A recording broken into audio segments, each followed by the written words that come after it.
So I want to talk about a little theme here that I call From the Pilgrims to the Present. From the Pilgrims to the Present. The theme is clear. Some people live according to the Bible, and some don't. America's history has the blemishes of those who didn't, and the blessings of those who did. Keeping that in mind, America really was founded on godly biblical principles. I've recently read a book called The Light and the Glory by Peter Marshall and David Manuel. The Light and the Glory basically asks the question, where was God from Christopher Columbus all the way to the present? And it says, with all the things that have happened, did God really have a hand in our country? And it's a great book. It's not a perfect book. I think he gets some things wrong. He throws his opinion in places quite weightily sometimes, and I think it may not be appropriate, but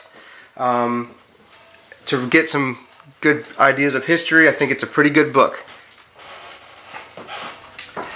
In The Light and the Glory, I learned that different kinds of people came to the New World for different reasons. Some came for religious reasons, and some came seeking fortune.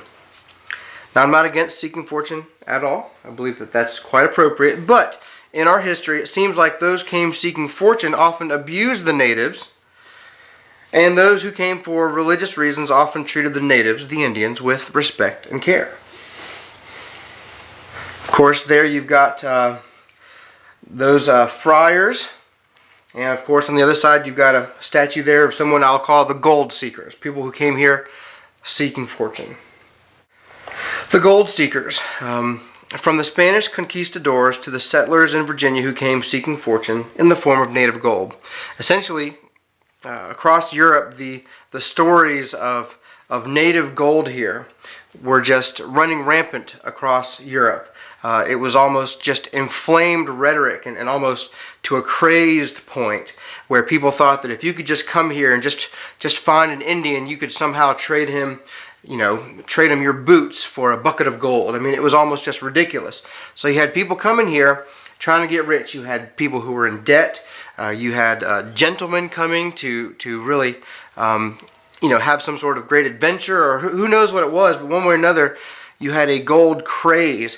And when they came here, they found something else was true. It was not necessarily the stories that they were told, but these gold seekers may have come in the name of the Lord. In other words, a lot of them said, we're going to share the gospel with the natives, and we're going to do this and do that. But really, when they came here, it was all about the gold. It was all about the fortune.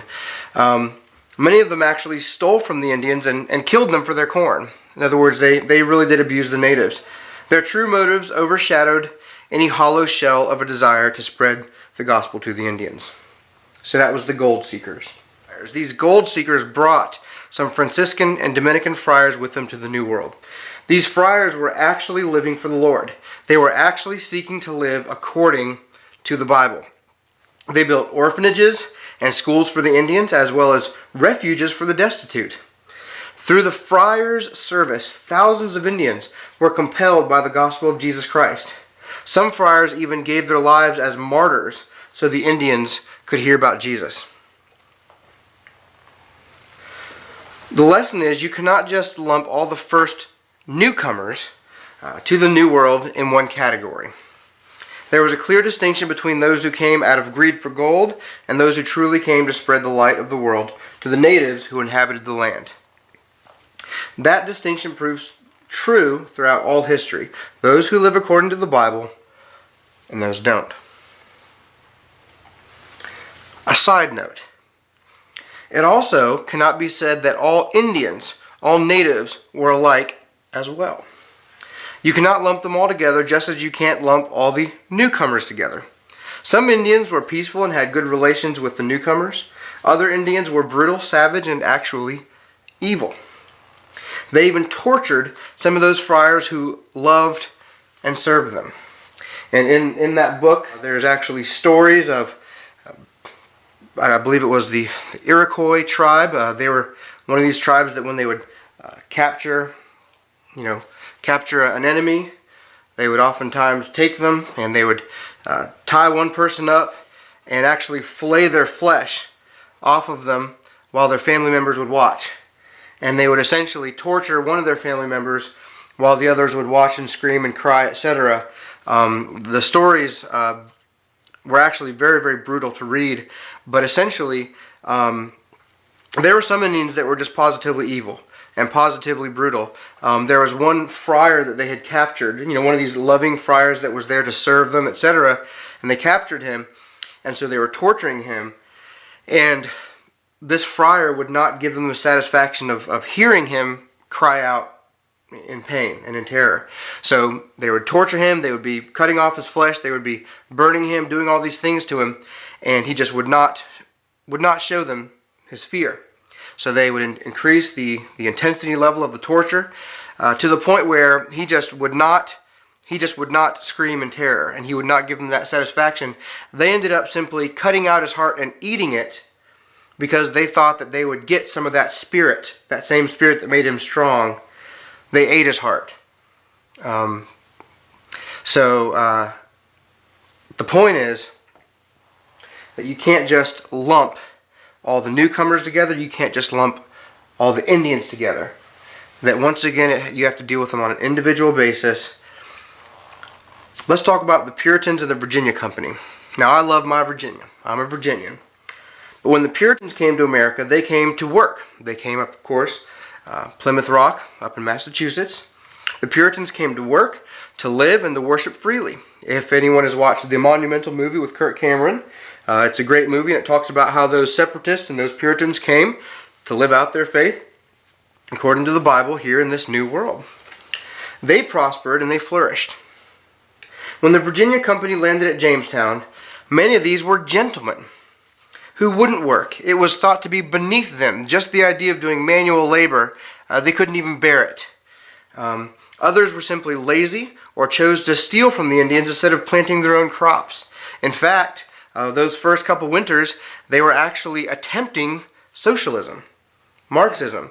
And actually, when they came here, they said, we're going to have a storehouse, and when everyone works, then you put what you've created and what you've grown in the storehouse, and everyone as they have need can go and get from the storehouse.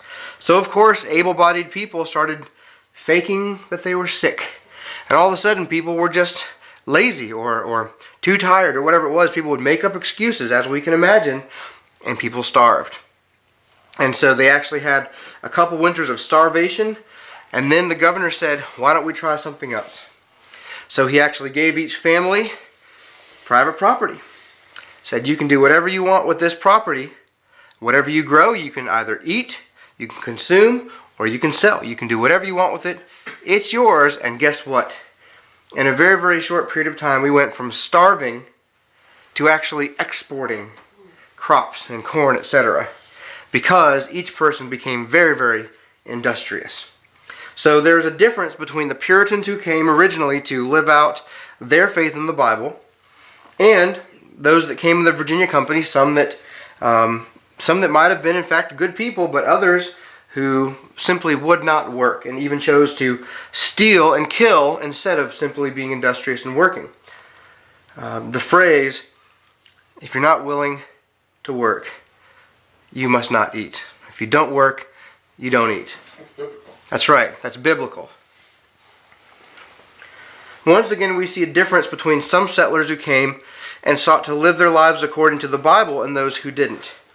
This was further displayed by those who understood the biblical mandate to work in order to meet one's own needs versus those who thought work was beneath them and thought someone else should be providing for them.